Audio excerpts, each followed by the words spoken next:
नमस्कार जय हिंद दोस्तों, क्या हाल है सारे शेर भाइयों के। आए हो बिल्कुल आप लोग बढ़िया हो गए और मचा रहे होगे। तो आज बात करने वाले हैं कुछ अपकमिंग कार्स के बारे में और इंडस्ट्री न्यूज के बारे में, क्योंकि काफी सारी बड़ी बड़ी न्यूज आ गई। सबसे पहले बात कर लेते हैं दोस्तों मारुति ब्रेजा फेसलिफ्ट की, क्योंकि काफी लोग मुझे कमेंट्स कर रहे हैं कि ब्रेजा फेसलिफ्ट कहाँ गई और वो कब आएगी। दोस्तों टू बी ऑनेस्ट मुझे लगता है कि कुछ ऐसा हो गया है, जो टाटा ने रिसेंटली टाटा पंच और सियरा को लॉन्च करा है ना, तो इंडस्ट्री के जो स्टैंडर्ड्स है काफी ऊपर चले। अभी भी टाटा मोटर्स मान नहीं रहे भाई, वो पंच को उल्टा सीधा लटकाकर उसके ऊपर 1000 टन का बक्सा रखकर उसकी सेफ्टी का बढ़िया टेस्ट कर रहे हैं बिल्कुल ओपन में। सियरा आपको पता ही है कितना खतरनाक काम कर चुकी है, तो बुकिंग्स बहुत ज्यादा आई हुई है इन गाड़ियों की। तो या तो देखो मारुति अपनी स्ट्रेटेजी को चेंज कर रहा है, मतलब जितना मुझे थोड़ा मोड़ा गुप्त सूत्रों से पता चला है कि इस गाड़ी को थोड़ा सा और डिले करा गया है, क्योंकि अब जो बेंचमार्क सेट कर चुके हैं ना टाटा वाले कि ट्रक में भिड़ा देना, सियारा से सियारा लड़ा देना, पंच को पंच से ही टांग देना, उसके ऊपर 1000 टन का बॉक्स रख देना, कंटेनर रख देना। और अब दोस्तों बात पता है क्या है, पहले मारुति का जो प्लान था ना वो बहुत सिंपल था, वो काफी ज्यादा मतलब प्रिडिक्टेबल सा था कि ब्रेजा फेसलिफ्ट आएगी, उसके अंदर अंडर द बूट सीएनजी हो जाएगी, थोड़े मोड़े चेंजेस करेंगे।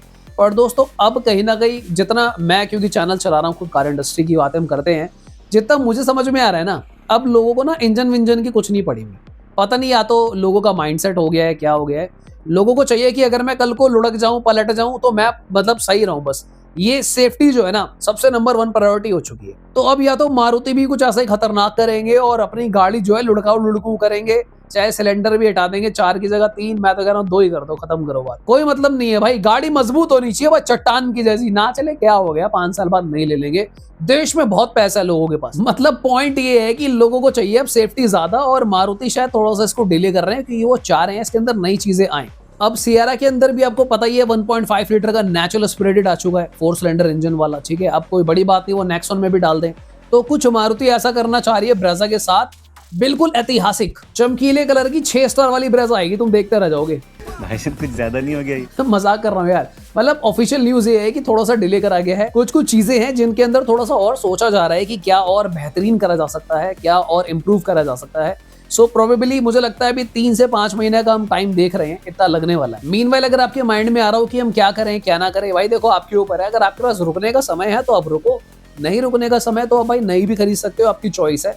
अब जीएसटी 2 के बाद देखो एक तो प्रॉब्लम पता है क्या मैं फील कर रहा हूँ, इतना ना ज्यादा स्कोप नहीं बचा है डिस्काउंट। जैसे पहले आया करते थे ना 2-2 लाख के डिस्काउंट, अब वो वाला सिस्टम थोड़ा सा कम हो गया है, क्योंकि ऑलरेडी कार पे जीएसटी कम हो चुका है। तो उसके अकॉर्डिंगली सोच समझकर जितना मैक्स डिस्काउंट मिल रहा हो आपको, उस तरीके से आप गाड़ी उठा लो। चलो बात करते हैं थोड़ी सी मोटी मोटी खबरों की। आपको पता है कि भाई हमारे देश में ना मतलब बढ़िया बढ़िया गाड़ी भी बिकती है, खूब डिफेंडर बिक रही है भाई, रेंज रोवर बिक रही है, यहाँ से फॉर्च्यूनर बिक रही है, क्या क्या बिक रहा है। तो अब जेएसडब्ल्यू ग्रुप जो है, जो पहले एमजी के साथ काम कर रहे थे, हाँ वही वाले अभी भी कर रहे हैं, मतलब क्योंकि कुछ लोग कंफ्यूज हो गए थे कि भाई जेएसडब्ल्यू एक नई गाड़ी लेकर आ रहे हैं। ये लोग चेरी एक कंपनी है चाइना की, उनके साथ इनका कुछ कोलैबोरेशन हुआ है, और चेरी की जेट टूर कार आएगी इंडिया के अंदर। अब मतलब जो ब्रांडिंग होगी जेएसडब्ल्यू ग्रुप की, वो चेरी के साथ कंबाइन होकर जैसे एमजी के साथ है, तो वो आपको देखने को मिलेगी। वैसे तो थोड़ी मोड़ी है, डिफेंडर टाइप लग रही है, पर बढ़िया लग रही है। बड़ी खबर ये है कि ये कम पैसों के अंदर आपको जो है डिफेंडर वाली वाइब दे देगी।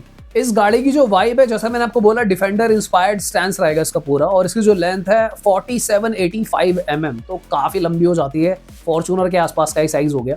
इसकी जो विड्थ है 2006 mm की है, हाइट 1875 mm है, व्हील बेस 2800 mm का है। अभी इनिशियली 5 सीटर आएगी, 7 आएगी नहीं आएगी उसकी कोई खबर नहीं है। इसकी जो चेसिस है, प्लेटफॉर्म है, that will be monocoque platform. अगर हम बात करें इसके इंजन ऑप्शंस की, तो 1.5 लीटर गलत लिख दिया गया इन लोगों ने, वैसे लिखा तो सही है। प्लग इन हाइब्रिड सिस्टम है, आउटपुट 156 PS है, 220 न्यूटन मीटर टॉर्क। साथ ही में ये भी लिखा हुआ है कि एक और इंजन एक्सपेक्टेड है, तो मुझे लगता है प्रोबेबली यहाँ पर एक यार एटलीस्ट 1800 to 2000 सीसी इंजन तो बनता ही है इतनी बड़ी गाड़ी में यार, उससे कम में बात नहीं बनेगी। ये जो गाड़ी है दोस्तों ऑल व्हील ड्राइव भी होगी और ईवी में भी आएगी। यहाँ पर अगर मैं इसके इंटीरियर्स की बात करूँ तो कुछ कुछ आपको एमजी जैसी वाइब आएगी, क्योंकि काफी कुछ बड़ा बड़ा infotainment system, premium interiors and all. तुम्हें क्या लगता है इस गाड़ी को देखने के बाद भैया, कैसे लग रही है तुमको? ये टाटा मोटर्स भी भाई आपको पता ही है बढ़िया बढ़िया गाड़ियां बना रहे हैं, इंटरनेशनल कार्स इंडिया में बन रही हैं, तो कुछ तकलीफ हो सकती है उनको कि नहीं हो सकती है। बढ़िया ब्रांड है भाई, मतलब एप्पल हो सकता है तो चेरी क्यों नहीं हो सकता, तो सही है। चलो नेक्स्ट बड़ी खबर आ रही है दोस्तों Volkswagen की तरफ से, जिन्होंने 1.5 लीटर TSI मैनुअल डिसकंटिन्यू कर दिया है, और ये सुन के मुझे काफी दुख। आई मीन अब जिन लोगों ने चलाया है 1.5 लीटर TSI, जिनको पता है कि Volkswagen के गियर बॉक्स की क्या लेगेसी है यार, वहां पर मैनुअल डिसकंटिन्यू हो जाना इस काफी हार्ट ब्रेकिंग टाइप। अब अगर आपको 1.5 लीटर चाहिए Volkswagen का तो आपको DSG लेना पड़ेगा। अब मैनुअल डिसकंटिन्यू हो चुका है परमानेंट। अब इससे एक डिसएडवांटेज ये हुआ है कि पहले MT लोग ले पा रहे थे, अब उनको जाना पड़ेगा DSG पे, तो सीधा सीधा मुझे लगता है 1.5 से 2 लाख रुपए का जंप आएगा प्राइसिंग में, क्योंकि ऑटोमेटिक आपको पता ही महंगा होता है। नेक्स्ट बात कर लेते हैं स्कोडा कुशाक फेसलिफ्ट 2026 की, जिसका एक छोटा सा टीजर आ चुका है और जनवरी 2026 में ही ये कार एक्सपेक्टेड है। तो अगर आप स्कोडा कुशाक ले रहे हो या फिर आप किसी को जानते हो जो ले रहा हो, तो करंट वाली कुशाक मत ले लेना, बहुत बुरा दिल टूट जाएगा, क्योंकि कुछ ही हफ्तों के अंदर अब फेसलिफ्ट आने वाला है इसका। ये एक प्रॉपर मिड साइकिल रिफ्रेश है। मेरे ख्याल से 2021 में इस कार ने डेब्यू किया था, तो पहले इसका फेसलिफ्ट आ रहा है, जहां पर अब इसकी जो हेडलाइट्स है थोड़ी सी स्लिम हो गई है, उनको रिवाइज करा गया है। इनफैक्ट स्कोडा ने यहाँ पर इसकी ग्रिल को भी चेंज करा है। अब आपको देखने को मिलेगा मस्टाच ग्रिल, जैसे टाइगर नोज ग्रिल होता है वैसे आपको मस्टाच ग्रिल देखने को मिलेगा। इसका जो फ्रंट बम्पर है उसको भी रीडिजाइन करा गया है। कनेक्टेड LED टेल लैंप्स आपको देखने को मिलने वाले हैं। 17 इंचेस के new matte black alloy wheels आपको देखने को मिलेंगे। तो अब जो ओवरऑल इस गाड़ी की वाइब है काइंड ऑफ यूरोपियन हो जाएगी प्रॉपर ही, और धुआं उठा देगी बिल्कुल।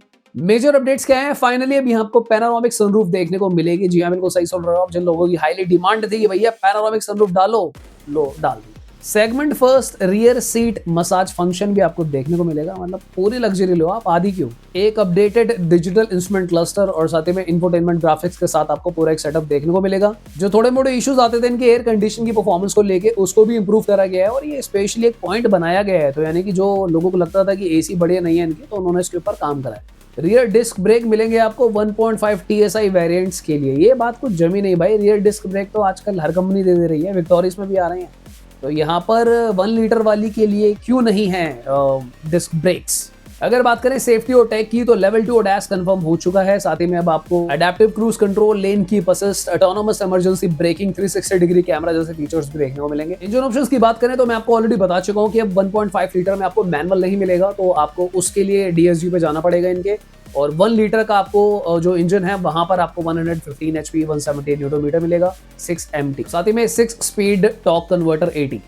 ये जो गाड़ी है कंपीट करने वाली है ऑल न्यू टाटा सिएरा से, Hyundai क्रेटा से, मारुति विक्टोरियस से। बट टू बी ऑनेस्ट मैं आपको अगर फैक्ट बताऊं, स्कोडा Volkswagen की गाड़ियों का मैं कंपटीशन मानता ही नहीं हूं जो बाकी गाड़ियां हैं उनसे, क्योंकि यार जितना मेरा एक्सपीरियंस है ड्राइविंग को लेके, I believe Skoda Volkswagen makes one of the best cars you can ever drive. And obviously ये खर्चीली भी इसलिए होती है क्योंकि इनकी जो इंजीनियरिंग है भाई बिल्कुल नेक्स्ट लेवल होती है। ड्राइविंग डायनामिक्स हो कुछ भी हो, मतलब मैंने स्टार्ट करी थी पोलो से, समझा था मैं कि Volkswagen क्या है। उसके बाद मैंने टाइगुन भी चलाई, कुछ और भी चलाई। तो जो इनका 1.2 लीटर का इंजन था ना भाई पोलो के अंदर भी, वो ही इतना खतरनाक लगता था मुझको, मैं आपको लिटरली बता रहा हूँ। मैंने आई बिलीव 2014 के आसपास वो ली होगी, और उस टाइम के हिसाब से भी वो गाड़ी 150 से 160 पे चली जाती थी। पोलो जैसी हैचबैक के अंदर इतने amazing driving dynamics, safe car, I mean भाई उसकी शीट मेटल क्वालिटी इतनी धांसू थी पोलो की। उस चीज को लेगेसी को कंटिन्यू कर रहे हैं स्कोडा वाले, तो भाई मैं बहुत एक्साइटेड हूँ। लेट्स सी कि क्या होता है। अब थोड़ी मोड़ी इनकी जो परफॉर्मेंस के इश्यूज थे AC वगैरह के, इन लोगों ने इंप्रूव कर दिए। अब तो खैर इनकी सर्विस पार्ट्स ये सब में ये लोग मेक इन इंडिया भी कर रहे हैं, लोग काफी कुछ अच्छे से अच्छा करने की कोशिश कर रहे हैं। तो अब पहले से काफी कम हुआ है इनका जो ओवरऑल एक्सपेंस रेशियो है। So my best wishes to Volkswagen Skoda group. देखते हैं क्या हो। बाकी अगर हम मास मार्केट के हिसाब से बात करें, क्योंकि देखो इंडिया में ना चलता वही है, क्योंकि इंडियंस को चाहिए ऑब्वियसली लास्ट में कि एक वैल्यू फॉर मनी प्रोडक्ट निकल कर आ जाए।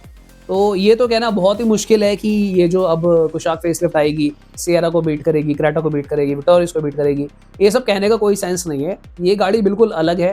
तो मुझे लगता है कि थोड़ी सी सेल आप एक्सपेक्ट कर सकते हो, और जो लोग रुके हुए थे वो लोग सडनली बूम करेगा वहां पे। पर स्कोडा एज अ ब्रांड अगर मैं बात करूं, काइलैक के बाद काफी लोगों ने प्रोग्रेस दिखाई है और बढ़िया तरीके से इनकी सेल्स भी हो रही है। मैं दिल से चाहता हूं कि भाई स्कोडा Volkswagen इंडिया से कभी भी ना, आई मीन जब तक ऐसे ब्रांड इंडिया में रहते हैं ना, तो कंपटीशन मेंटेन्ड रहता है। एक जो कहते हैं ना कि मोनोपोली टाइप नहीं होता बिल्कुल, मतलब हमेशा जैसे हमारे इंडियन ब्रांड्स हैं उनके पास भी एक स्कोप रहेगा इंप्रूवमेंट का कि हम ये भी करेंगे, हम वो भी करेंगे।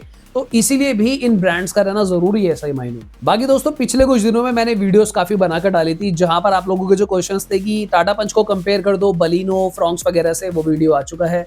टाटा पंच फेसलिफ्ट वर्सेस टाटा नेक्सॉन का वीडियो मैंने कल डाला था, आप लोग वो भी जाके देख सकते हो। तो फिर आज के लिए इतना ही। Thank you so much for watching. मिलते दोबारा किसी और दिन।